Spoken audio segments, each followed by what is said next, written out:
411 Sports World podcast, where we bring you the real sports talk, whether it's football, basketball, baseball, tennis, Sportslines, debates. You want it, we got it. We give you clear, concise sports knowledge for all sports fans across the globe. Now, introducing the panel of experts, we have Professor Stack and Mr. 411. Thanks for listening. All right. Happy Wednesday, everyone. Today is October 7th, 2015. We thank you for tuning in to the 411 Sports World podcast.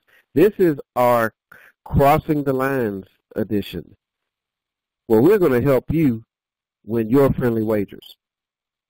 Tonight is a special night, and as you just heard from the voice upstairs, there's a special guest on the show.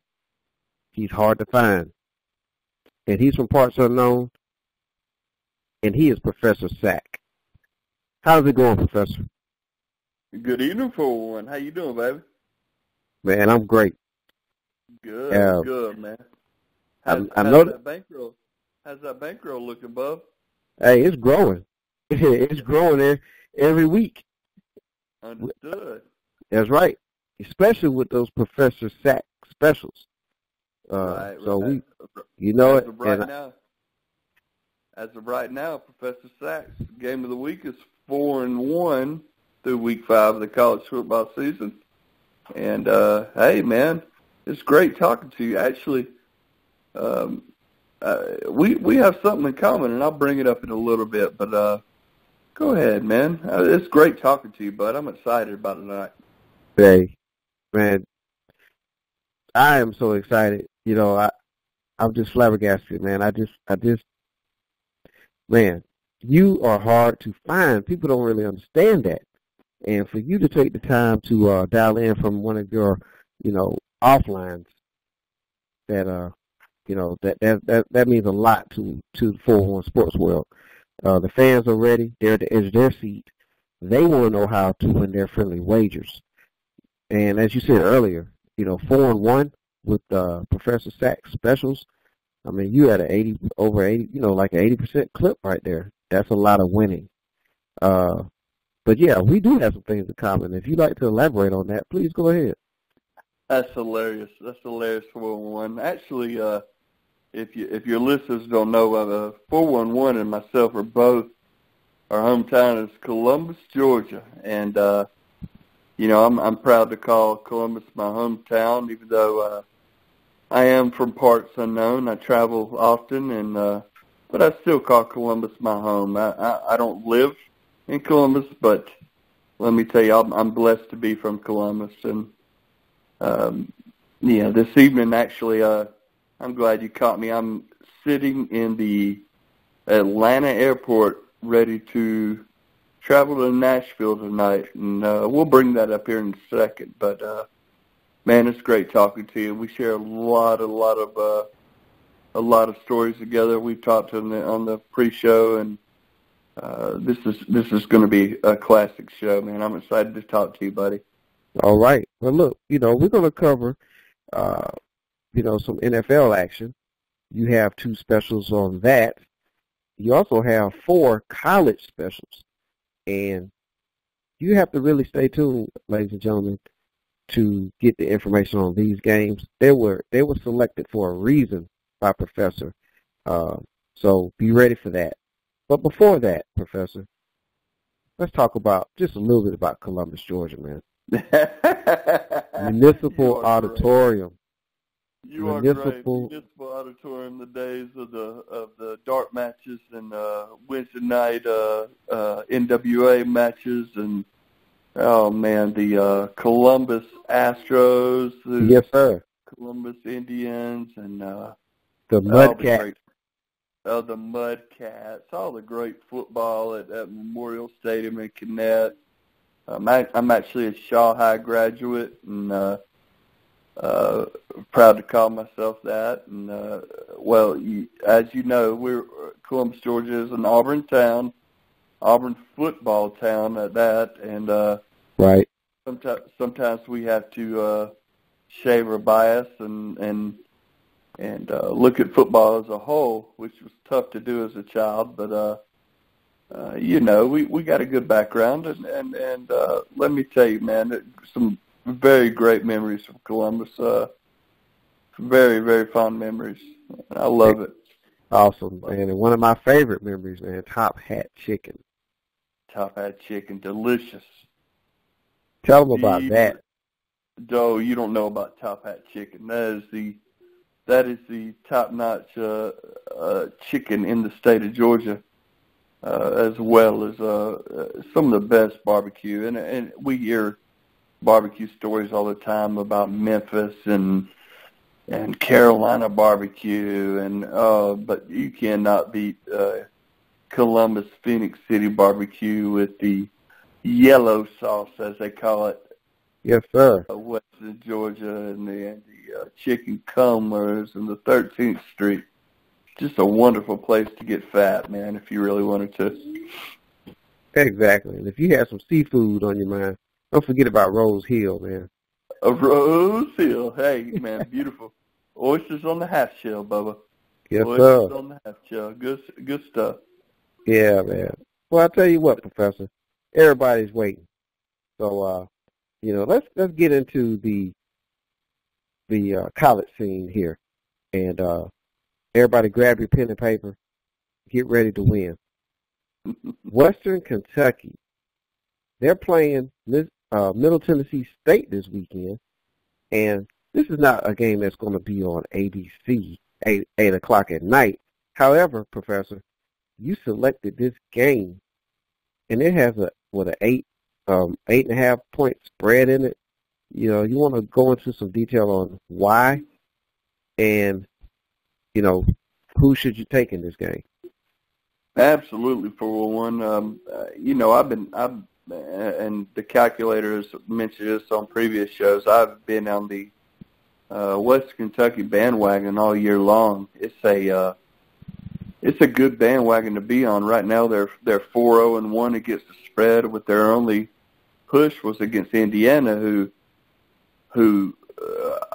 really gave Ohio State all they can handle last week. Western Kentucky, in my opinion, should be a ranked team right now in the APN coaches poll. They are a fantastic offensive juggernaut. This week they're playing Middle Tennessee State, which you can consider Middle Tennessee State a rivalry game of sorts. Vandy being more of a rival than Middle Tennessee. Vandy being about 30 minutes from Bowling Green, Kentucky, where the campus is located of Western Kentucky, in Nashville. Nashville being where Vandy's located. But Murfreesboro is, a good 20, 25 minutes south of Nashville, where Middle Tennessee is located.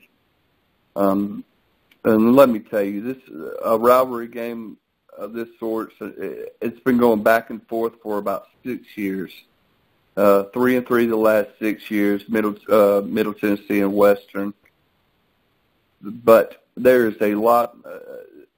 Western has a quarterback who is so. Actually, he won the Sammy Ball Award last year with Conference USA Quarterback of the Year, and he's the preseason Conference USA Offensive Player of the Year. And he is proving every bit of that right now. And let me give you a little bit why I'm on the Western Kentucky side in this, and Western Kentucky given 8.5. And really, I think Vegas has it wrong. I think Vegas should be given Middle Tennessee State 14-17. So if I'm telling you, pick Western Kentucky. First of all, Daddy Ball is going on right now in Middle Tennessee State. Brent Stotzko, which is the quarterback in Middle Tennessee, his dad is also the head coach, and the kid is a great quarterback. Don't get me wrong, but he's a great quarterback against the lesser opponents, not in the Power Five. I believe he has about a 13 to 2 or 3 touchdown interception ratio right now. But the 13 to 2 is kind of misleading. Middle Tennessee went to Alabama, played Alabama. It was 37 to 3 going into the fourth quarter. And those 2 interceptions were against Alabama. Most of his yards and his touchdowns were against Jackson State and Charlotte, which I don't even know if you would call. Well, Charlotte had a pretty nice win against Georgia State week 1, but both of these teams are pretty. They're not at the caliber of Alabama, of course. Right. To tell you the truth, for one, I think West Kentucky continues on the roll that Vegas is just stepping on them and continuing on the roll from the Popeyes Bahamas Chicken Bowl from last year. Hey, look, these boys are on fire. They are on fire. They beat Vandy. They covered against Vandy. They pushed against Indy, which was giving them 3. And look, you can ask Ohio State about Indiana. They're not a pushover.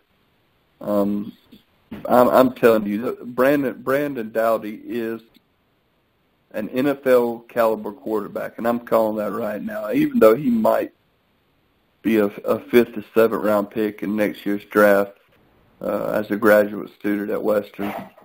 Check out this stat. At L.T. Smith in Bowling Green, which is where Western plays, he has an amazing 45 to 0 touchdown to interception ratio. That's 45 touchdowns to no interceptions at home. Wow. How do you fade West Kentucky in this game? I don't know how. I'm going West Kentucky, giving 8.5 against Middle Tennessee State. And there you have it. And you wonder, fans, why he's Professor Sack. That is why. He has you digging into the crates, finding those games that you can make those friendly wagers on and come on top. Who was thinking about Western Kentucky versus Middle Tennessee State this weekend? Besides the parents of those players, the coaches, students, and fans of those schools, and Professor Sack. Well, we're going to move on to another game that you selected. And this game is up in the Great Northwest. It's Saturday at 3 p.m. in Eugene, Oregon. Washington State, they're 2-2, and they're heading to play the Fighting Ducks of University of Oregon. They're 3-2. But the spread is Oregon by 17 points. Washington State has not beaten the Ducks since 2006. So that's a long time. So why does this game pique your interest, Professor? Oh, wow. Look, every Oregon fan, alum, player, coach, Phil Knight, the owner of Nike. Oh my gosh! Can you imagine how they felt after getting hammered 62-20 by Utah? Oh yeah. My gosh! I mean that is embarrassing. And Oregon over the last, you got to think, almost over the last decade, just an amazing record against the spread. An amazing, just offense is just beautiful to watch, that spread in action. And look, typically Vegas overcompensates when they're picking any team that's playing Oregon. I think they're undercompensating this week. Oregon is going to there are some mad ducks right now. Let's bring back Columbus for a second. I remember one time as a child sitting in Cooper Creek Park and eating breakfast and looking over the lake, and an angry duck came by and stole a biscuit from my mouth while I was eating it. That's the way I feel about this game. You are going to have some angry ducks on the field. Look, they were only giving up 7.5 to Colorado, which was silly last week. You got to think, man, 17 against Washington State. Oh my gosh! Look, I'm telling you, they win by 4 touchdowns easily, and I'm going to give you some reasons why I think that. The last time Washington State came to town, they were laying 40 against them. That's 2 years ago. And now that number is squeezed all the way to 17 because of the Utah loss. No way. No way. The Cougars, Washington State, are awful 4-20 against the spread on a conference road game, a conference road off and an away game. 1-13 against the spread is a dog of 6 or more points. Remember, it's 17. And 1-9 against the spread versus anybody off of a win. Oregon is look. They failed to cover their 5 straight in this series, but I think that squeeze, that 40-17 squeeze over the last 2 years is somebody's got it wrong. If you don't jump on this game at 17, Oregon give them 17, this number's going to go up to possibly 20 to 23, 24 before kickoff. Look, let me go ahead and sign the papers right now. What do I have to do? Wazoo is traveling for the 3rd time in 4 weeks. They're exhausted.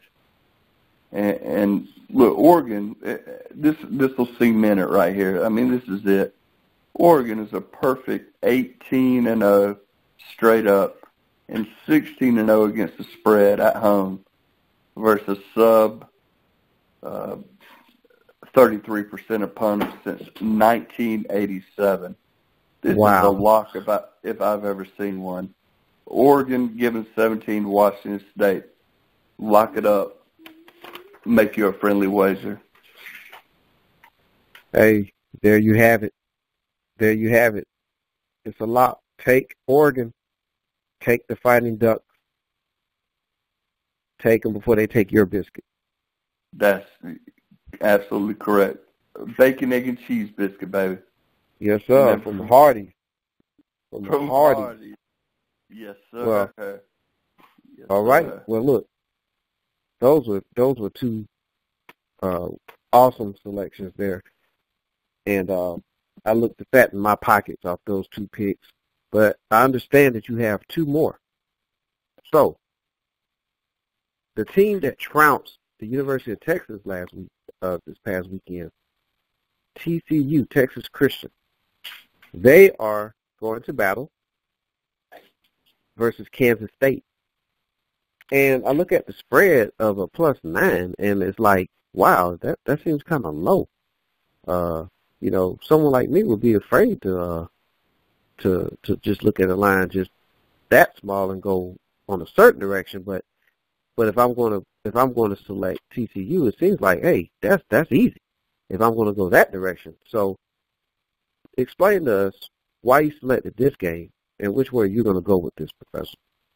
Look, I'm really thinking Gary Patterson is the head coach of TCU is a little overconfident in his team's ability, especially on the defensive side. Offensively, wow. I mean, they will put up points. They will put up points. I mean, I believe he even said in his on an interview against Texas, he said, "We've beaten better with less." That's a little cocky.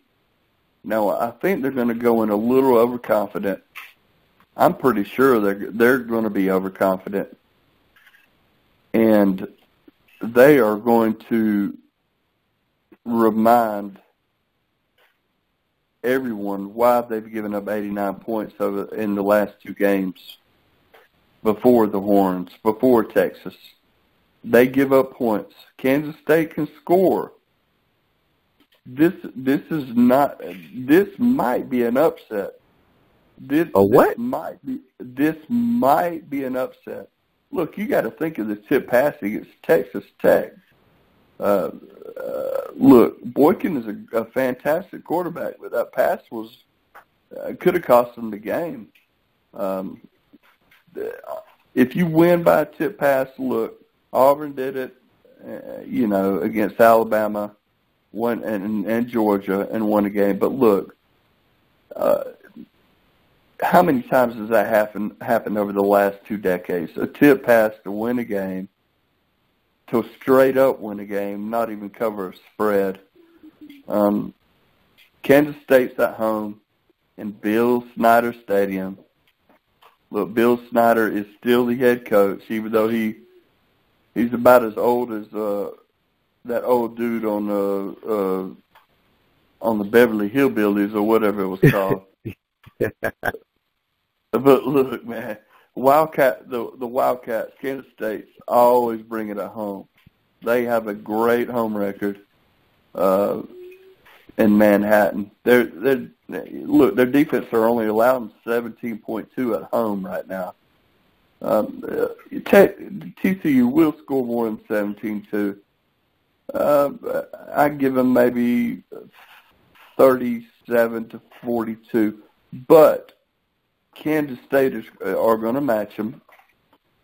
They will cover a point spread. They actually have the best record against covering the spread in the FBS since 2011, 35-15-1. That's about 70%. If you could get 70%, you could beat Vegas all day long.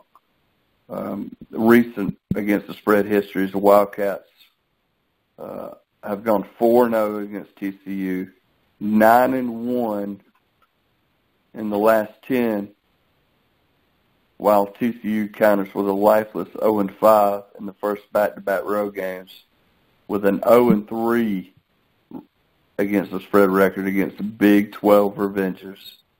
With backup like that, you understand why I refuse to lay a touchdown against a Horned Frog defense that's allowing an average of 28 points a game and 448 yards a game.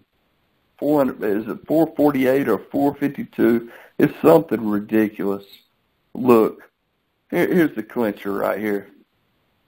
Any 4-0 great football road favorite off a win of 24 or more points has covered, in which they covered the spread by 16 or more when facing a 750. It just don't happen. 750 or greater opponent. Kansas State might upset TCU. Actually, my model, and I didn't even go into discussion about my statistical model, which I've been working on for 12 years now, actually had Kansas State winning by 6. Kansas State covers easily. And, Boykin is a Heisman contender, a fantastic quarterback. Reminds me a lot of RG3. A little more prolific in the pocket than RG3, but I think Kansas State holds on here. Maybe upsets them at home, but I would take the points just to make sure. Get Kansas State getting 9 points versus TCU at Manhattan. And there you have it. Once again, Professor, that's another one that you nailed. I believe in it. So, listeners, take Kansas State. Take the 9 points. It's going to be a close one. Don't be fooled by the dismantling that TCU did to the University of Texas. Think back to the game versus Texas Tech and how much of a basketball game that was. Up and down, and it came down to the last play. Professor, this used to be the game of all games. And I'm talking about at Doak Campbell Stadium this weekend, Tallahassee, Florida, 7 p.m. on ABC. The Miami Hurricanes and Florida State Seminoles. I mean, we couldn't wait for these games. I mean, it was talk every day leading up to this game. It was like a Super Bowl. And, you know, man, has time changed. However, it's still a rival. It's still a rivalry game. And when these two teams go at it, anything can happen. But wow, a 9-point spread in this game. Tell us which direction you're going with this one. Hey, look, man, you remember the good old days of the early 90s and the mid-90s where this was actually a Labor Day game. Well, the game of the year. Florida State, Miami, wide left, wide right, wide whatever. Oh, my gosh, what a fantastic rivalry game. This is my lock of the week, though. Let me tell you why. First of all, it's a huge rivalry game. Oh, man. The Noles versus the Canes. Oh, my gosh. Look, there's a lot of stuff going on in Miami right now, not only with the Canes and the Canes coaching staff, but the Dolphins coaching staff. You see how Miami is right now. They're pretty fickle, but they're at the same time, they are very stern about what kind of football they want back in Miami. Howard Schnellenberger, oh my gosh, built this program from the ground up, and they don't want to lose it. Look, the Dolphins this week. How do you fire a coach after week 4 or 5 in the NFL? Joe Philbin was bad. He wasn't a good coach, especially with the defense the Dolphins have. Wow. Look, Al Golden's on the hot seat too, the head coach of Miami, and he has constant heat from previous U players. Look, this is a great spot for the Hurricanes to bounce back. They've had 2 awful showings the last 2 weeks. Thursday nights, they got a long week this week. They're 8-1 straight up, 6-2 against the spread after games against the Cincinnati Bearcats. Now, if that's not a stat you pull out your rear end, I don't know what is. 8-1 straight up, 6-2 against the spread after games against the Cincinnati Bearcats. Wow. They're 4-0 against the spread in their 5th game of the season. 6-2-1 against the spread following a weekday game, a long week. I'm telling you, this is my lock of the week. There's no way Miami's going to lose by 9 or more, or 8.5 or more points. Look, you take a short trip up I-10 to Tally. Florida State's happy right now. There's plenty of signs to kind of say, is this the Florida State we've seen, the Jimbo Fisher team that won a national championship team, the Jameis Winston team. Look, they got a 4-0 record, a defense allowing just 12 points a game, but they are 0-5 against the spread as home favorites, so 14 or more, or 14 or less, 3-8 against the spread at home after a pair of road games. The best offense they faced this year was Boston College, which only scored 17 at home. I mean, at Doak, or actually they scored it up, and it don't matter. They scored at the Circle K across the street, 17 points. I mean, that's the best offense they've seen. That's, you're talking about a Miami offense. Look, they're minus Duke Johnson, which was a fantastic running back to have, but they still got the stud quarterback and Brad Kaya there. That they're fine. Look, this is an easy game. I don't even know how to explain how easy it is. Look, the Noles have been outgained, out first down, allowed 5 sacks, while only getting 4 themselves. So that's a sign in itself right there that the defense ain't what it should be. Their best player on the field is Dalvin Cook. He's banged up right now. He's a question mark, actually, for the game. And this has always been a dog-dominated series. Wide left, wide right. 8-2 against the spread for the dogs, for the underdogs. Look, I expect more of the same. Miami getting 9 points at Florida State. Easy cover. Professor Sack, game of the week. All right. Take the Canes. And I just like to throw in there, Professor, I was listening to a lot of your points, and it all ties in nicely because Florida State has won, 5 straight in this series. But, yes, 11 of 14 of the last 14 meetings have been decided by a touchdown or less. So, I mean, with that said, and you get 9 points, I'm going to tell you 411. I got some friends close to the program in Miami, and they really are calling for Golden State. Wow! I got a booster, Quan, who says he's done with season tickets. If they lose to this game, they're not going to lose this game. Wow. I might even call for the straight up W. But they got to keep it tight. Golden is not he is a player's coach. You know how the U is. Butch, you're not going to get another Jimmy Johnson, Butch Davis to go in there and do their thing. Look, I think Al Golden gets his troops up, and they definitely hang with Florida State this week, at least by 9 points. I'm calling for a Miami straight-up win, but look, like I did with Kansas State. Kansas State is another one.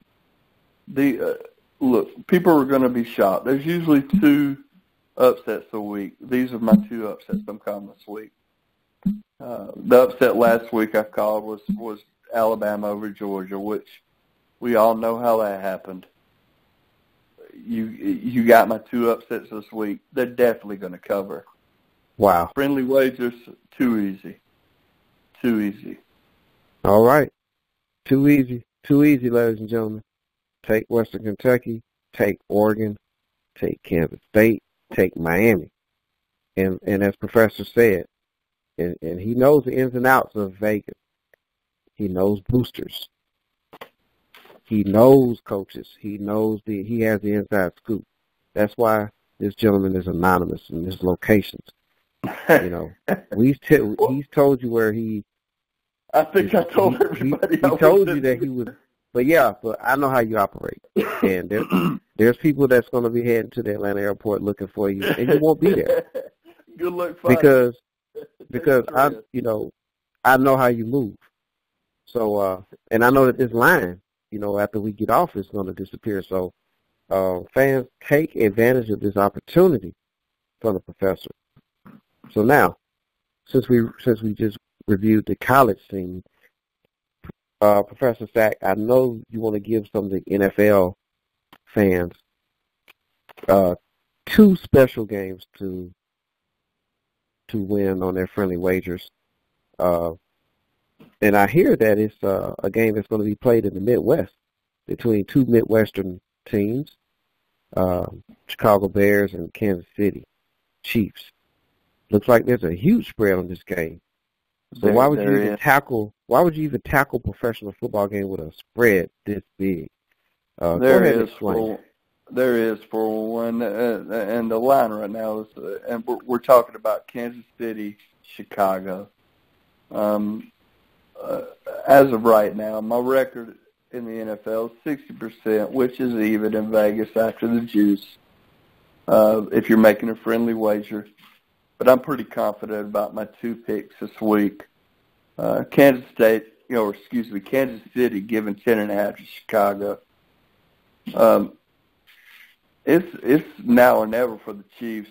Look, they're already 3 games back of the Broncos. Broncos and the ageless Peyton Manning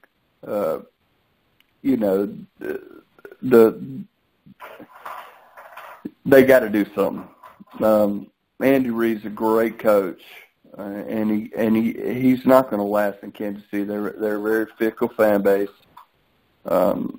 If he even hopes to be a factor in this year's playoffs, he has to smoke Chicago this week. Wow. Andy Reid is very good when it comes to giving points to other teams, especially as large as 10.5. As a matter of fact, he's 6-2 in games off of 3 losses. And that's an exact figure in his NFL career. 6-2 against the spread. Another exact figure, 3-0 straight up and against the spread at home after 3 losses. He's 3-0 straight up against the spread home off a loss when hosting an NFC team. And he averages against the NFC North a win margin on those 3 losses of nearly 28 points a game. So you got an NFC North opponent after Kansas City has 3 losses. Look, he's gonna walk the dog. He's gonna win by at least 28, and that's a statistical fact. Look, the Bears, they're off a bad. They won against Oakland last week, which maybe it's saying much. Amari Cooper's having a fantastic season. Carr is turning out to be a great young quarterback. But they're looking ahead. They're looking to the Lions. They're knowing only 4 of the last 20 teams living off the false security of beating Oakland have managed to beat the spread in their next game. You beat Oakland, you're probably not going to cover the spread in next week. Chicago's 1-8 against the spread in the second of back-to-back AFC confrontations. There is good news in Chicago. John Fox, ex-Denver Bronco coach, is 9-1 straight up and 7-3 against the spread in his career versus Kansas City. But that's with Peyton Manning at quarterback. This week, Jay Cutler is back. Do I need to say more? Jay Cutler. Right. Cutler back is not as good. It's not good news for the Bears. He's only 10-23 against the spread in his NFL career off a Bears win, off a Denver win, a Bears win too. Versus opponents off a loss, he's 4-14-1 against the spread, with a double digit against the spread loss. Look, this is another one that the spread is high. Kansas City's given 10.5, but since 1980, home favorites in Game 4 off of 3 losses in a row, face an opponent off a win, are 10-1-1 against the spread. There's the nail in the coffin right there. Kansas City covers easily against Chicago, even giving up the large number at 10.5. Wow. And that's a huge number in the NFL. And with the information that you just provided, you have to go despite that. So that is deep. Now, Professor, and I'm going to be at this game, Washington Redskins, Atlanta Falcons. Again, another huge spread in this ball game for the NFL level. Break this one down. Well, 4-1, I'm actually coming back to Atlanta to watch this game too. As you know, I'm a Washington Redskins diehard. Not a huge supporter of Dan Snyder. I still believe RG3 should be the quarterback. Shoot me now. Skinny legs RG3 should be the quarterback. But Kirk Cousins is doing a fantastic job, especially with Matt Jones and Alfred Morris in the backfield. Redskins got a top 5 rushing offense right now. They got a top 3 defense right now. Falcons are red, white hot. Wow. But, look, I know Dan Quinn's straight up 4-0 against the spread in his first 4 games as the coach of Atlanta. So you got to think, a crash is in order for the Dirty Birds, Jamal Anderson, Dirty Birds. This might be the week. I think Atlanta's going to win, but you got to think this is bound to happen. I think this is the week it's going to happen. Washington is a very smash mouth, run the ball, stop them on defense, old school Washington Redskins team. Has Atlanta played a smash mouth team yet? Maybe. Philly definitely wasn't one. We saw that after the Redskins win last week. Atlanta, here's just some numbers. Atlanta's 5-15 straight up, 2-17 against the spread at home, off of a home win versus an opponent off of a win, which the Skins took care of Philly 23-20 last week. And the Crazy Dirty Birds are 2-14 against the spread at home, off a straight up against the spread wins. The Redskins, hail to the Redskins, check in with a perfect 4-0 slate on the season with a hot hand, 6-1 ATS against the spread in the first of back-to-back away games. That's 4-0 in back-to-back away games, 6-1 against the spread. Look, if it's my money, you got a spinning wheel. What goes up must come down. Don't waste any unnecessary money. Take the smart gamble.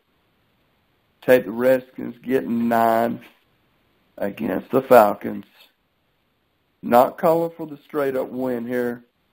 I just do not think the Falcons will win by 8.5 or more points this week. All right. So don't fall for it. Don't fall for the bait of the Falcons being on a roll. Go with the Redskins on this and take the point. So, to recap, these are the 2 games that you need to keep your eyes on. Kansas City over Chicago. Take the points. Washington covering. Kansas City give the points. Give the points, absolutely. Right, Kansas City giving the points, take them. And Washington take the points. So make sure you have that ready. And don't waste time. Jump on it now while the line is where it is. Professor? Two huge NFL numbers, but there's 3 things you can believe in. The man upstairs, Santa Claus, Professor Sack. Look, I'm hitting about 74 to 75% this year. 60 NFL, almost 80 to 78 some odd percent college. I'm rolling right now, buddy. And while I have the hot hand, tell your listeners please to take me. I always want them to take my picks and help the working man out. And we definitely appreciate that, Professor. I know you have to. Go ahead. I actually had one of my subscribers email me today about that Washington Atlanta game. Bo Grantham, and he was wondering the same thing. Atlanta's just white hot right now. Why would we take Washington? Washington is like chewed up hot bubble gum stepping on a summer day. Look, you take Washington. 9 points is a lot in the NFL, unless you're the Washington Redskins that play smash mouth John Riggins, Joe Gibbs football, which Jay Gruden is finally realizing. That's my pick of the week for the NFL. Pick of the week in college is Miami getting 9 at Florida State. Well, I tell you what, Professor, I'm going to take heed to your advice, and I know that the listeners will do the same thing. I definitely appreciate you coming on. I know you have to dispose of the communication device that you are currently using, and I know you have to get to where you need to go, but you know at any time, whenever you resurface, you can reach out to me and give the fans what we need. We'll also appreciate your weekly Professor Sack locks, and we want you to continue to do that. But hey, whenever you can resurface, feel free to contact us. Okay. Thank you, 411, and please tell Lacey and the calculator hi in your next episode, and God bless to all your listeners, and let's just have a good time this week with my statistical model on these games. Look, college football and the NFL are something we've been blessed with to watch, and such a fantastic sport. And let's just have a fantastic week this week. Let's win a couple bones, pay off a little bit of your mortgage, and listen to 411 Sports World every week. And there you have it. Let's win those friendly wagers. Fans, you know the drill. Contact us, 411sportsworldpodcast@gmail.com with your questions and comments. And, hey, if you have anything that you want to relate to the professor, send it there, 411sportsworldpodcast@gmail.com, and I'll make sure that I get it. I'll get it to the professor, and whenever he resurfaces, he will get it back to me. So, on behalf of the professor, I'm Mr. 411. Thank you for listening. Have a good night.